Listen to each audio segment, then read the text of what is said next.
Hello friends, welcome to my YouTube channel. आज के इस वीडियो में हम लोग प्रीवियस ईयर के क्वेश्चन को सॉल्व करेंगे। ये कक्षा 10वीं के हिंदी का प्रश्न है। तो देखिए, लक्ष्मी कौन थी, उसकी पारिवारिक स्थिति का चित्र प्रस्तुत कीजिए। इसका आंसर है, लक्ष्मी एक दीन महिला थी, मतलब गरीब महिला थी। उसके पति कोलकाता में रहकर नौकरी करता था। वह जो पैसा भेजता था उससे बच्चों के साथ लक्ष्मी का भरण पोषण संभव नहीं था। उसके पास मात्र 1 बीघा भूखंड जमीन था। प्रकृति के प्रकोप के कारण उसमें हल चलवाने के पैसे भी बेकार जाते थे। अतः तहसीलदार के यहाँ काम काज करके वह जीविका चलाती थी। उसका बड़ा बेटा अच्युत, दो बेटियां तथा एक नन्हा मुन्ना और अपने स्वयं का भरण पोषण सारी जिम्मेदारी उसी पर थी। अतः उसकी पारिवारिक स्थिति दयनीय थी। दूसरा क्वेश्चन है, सीता का चरित्र चित्रण करें। सीता एक विधवा पर सहिष्णु महिला थी। वह बहुओं की विष भरी बातों का कभी उत्तर नहीं देती। वह अपने हृदय को पत्थर कर अपने ही घर में वीराना बनकर रह रही थी। बेटों ने उसे एक महीने पाली पर रखा तो वह कुछ नहीं बोली, पर जब उसे 50 रुपये प्रति माह देने की बात बेटों ने बिना उसे राय लिए ही तय कर दी तो उसका स्वाभिमान जगा और वह घर से निकल पड़ी। इस प्रकार सीता सुख दुख में समरस रहने वाली शांत प्रकृति की, स्वाभिमानी और दृढ़ निश्चय प्रकृति की महिला थी।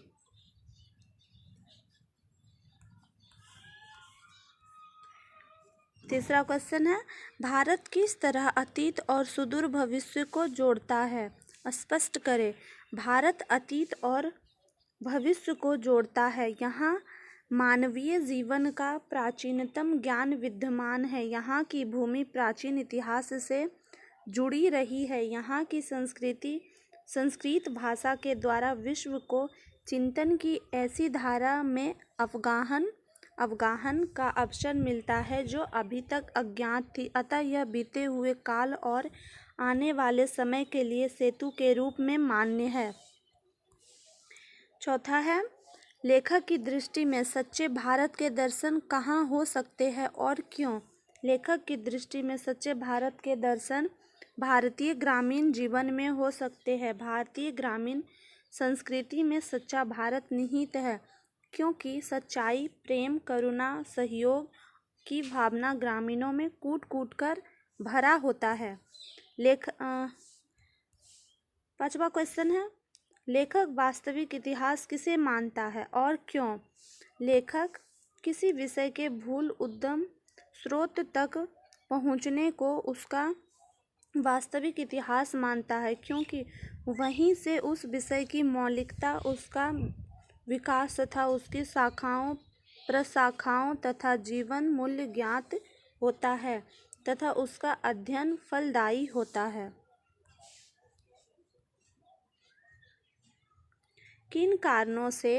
छठा क्वेश्चन है, किन कारणों से बहादुर ने एक दिन लेखक का घर छोड़ दिया? लेखक के घर में प्रारंभ में बहादुर को अच्छा से रखा गया। कुछ समय पश्चात लेखक की पत्नी एवं पुत्र दोनों उसकी पिटाई बात पर कर देते थे। एक रिश्तेदार के चोरी के दोषारोपण पर लेखक ने भी बहादुर की पिटाई कर दी। बार बार प्रताड़ित होने से एवं मार खाने के कारण एक दिन अचानक बहादुर भाग गया। नागरी लिपि कब एक सार्वदेशिक लिपि थी? यह 7वां क्वेश्चन है। ईसा की 8वीं से 11वीं सदियों में नागरी लिपि पूरे देश में व्याप्त थी। अतः उसी समय यह एक सार्वदेशिक लिपि थी। लेखक की दृष्टि में हमारी संस्कृति की बड़ी भारी विशेषता क्या है, स्पष्ट कीजिए। लेखक की दृष्टि में हमारी संस्कृति की बड़ी भारी विशेषता है अपने आप पर अपने आप के द्वारा लगाया हुआ बंधन। भारतीय चित्त जो आज की अधीनता के रूप में ना सोचकर स्वाधीनता के रूप में सोचता है, यह भारतीय संस्कृति की विशेषता का ही फल है। यह विशेषता हमारे दीर्घकालीन संस्कारों से आई है, इसीलिए स्वयं के बंधन को आसानी से नहीं छोड़ा जा सकता। 9 नंबर का क्वेश्चन है, मनुष्य बार बार नाखूनों को क्यों काटता है? मनुष्य निरंतर सभ्य होने के लिए प्रयासरत रहा है। प्रारंभिक काल में मानव एवं पशु एक समान थे। नाखून अस्त्र थे, लेकिन जैसे जैसे मानवीय विकास की धारा अग्रसर होती गई, मनुष्य पशु से भिन्न होता गया। उसके अस्त्र शस्त्र, आहार विहार, सभ्यता, संस्कृति में निरंतर नवीनता आई गई। वह पुरानी जीवन शैली को परिवर्तित करता गया। जो नाखून अस्त्र थे उसे अब सौंदर्य का रूप देने लगा, उसमें नयापन लाने, इसे संवारने एवं पशु से भिन्न दिखने हेतु नाखूनों को मनुष्य काट देता है।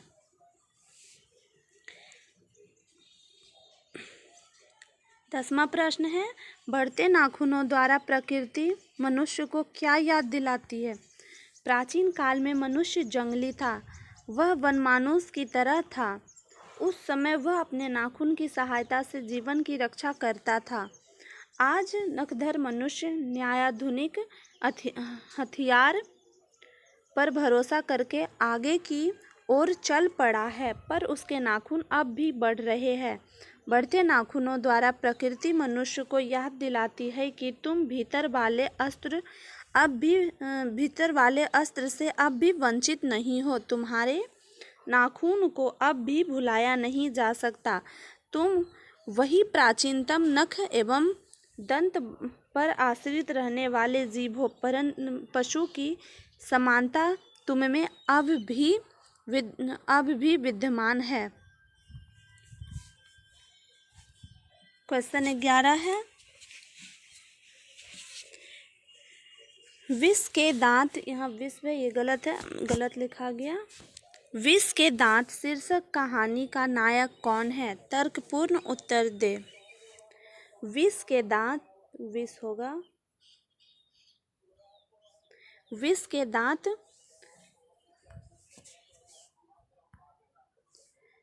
कहानी में मदन ऐसा पात्र है जो अहंकारी के अहंकार को नहीं सहन करता, बल्कि उसका स्वाभिमान जागृत होता है और वह खोखा जैसे बालक के दांत तोड़कर वर्षों से दबे अपने पिता की आंखें भी खोल देता है। संपूर्ण कहानी में मदन की क्रांतिकारी भूमिका है, अतः इसका नायक मदन है। विष के दांत शीर्षक के सार्थकता को स्पष्ट करें। विष के दांत शीर्षक महल और झोपड़ी की लड़ाई की कहानी है। मदन द्वारा पीटे जाने पर खोखा के 2 दांत टूट जाते हैं। वे अमीरों की प्रदर्शन प्रियता और गरीबों पर उनके अत्याचारों के विरुद्ध एक चेतावनी है। सशक्त विद्रोह यही इस कहानी का लक्ष्य है, अतः निसंदेह कहा जा सकता है कि विष के दांत इस दृष्टि से बड़ा ही सार्थक शीर्षक है। अमीरों के विष के दांत तोड़कर मदन ने जिस उत्साह ओज का परिचय दिया है, वह समाज के जाने कितने गिरधर लालों के लिए गर्भोल्लास की बात है। इसमें लेखक द्वारा दिया गया संदेश मार्मिक बन गया है।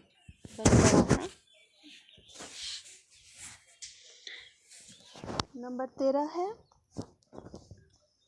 खोखा किन मामलों में अपवाद था?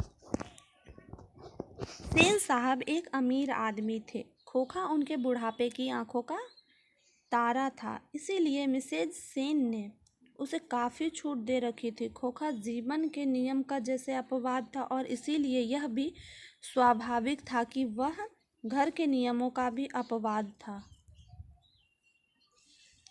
नाखून क्यों बढ़ते हैं, यह प्रश्न लेखक के आगे कैसे उपस्थित हुआ। नाखून क्यों बढ़ते हैं, यह प्रश्न एक दिन लेखक की छोटी लड़की ने उनसे पूछ दिया। उस दिन से यह प्रश्न लेखक के सोचने का विषय बन गया।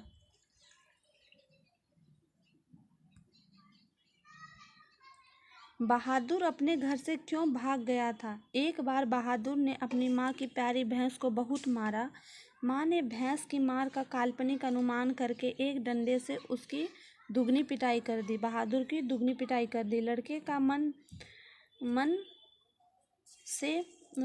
का मन फट गया और वह चुपके से कुछ रुपया लिया और घर से भाग गया। लखनऊ और रामपुर के बिरजू महाराज का क्या संबंध था। लखनऊ और रामपुर से बिरजू महाराज का क्या संबंध था।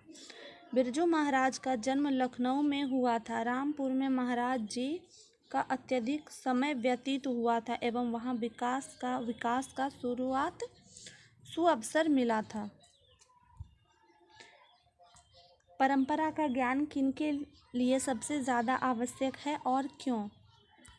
जो लोग साहित्य में युग परिवर्तन करना चाहते हैं, क्रांतिकारी साहित्य रचना चाहते हैं, उनके लिए साहित्य की परंपरा का ज्ञान आवश्यक है, क्योंकि साहित्य की परंपरा से प्रगतिशील आलोचना का ज्ञान होता है, जिससे साहित्य की धारा को मोड़कर नए प्रगतिशील साहित्य का निर्माण किया जा सकता है।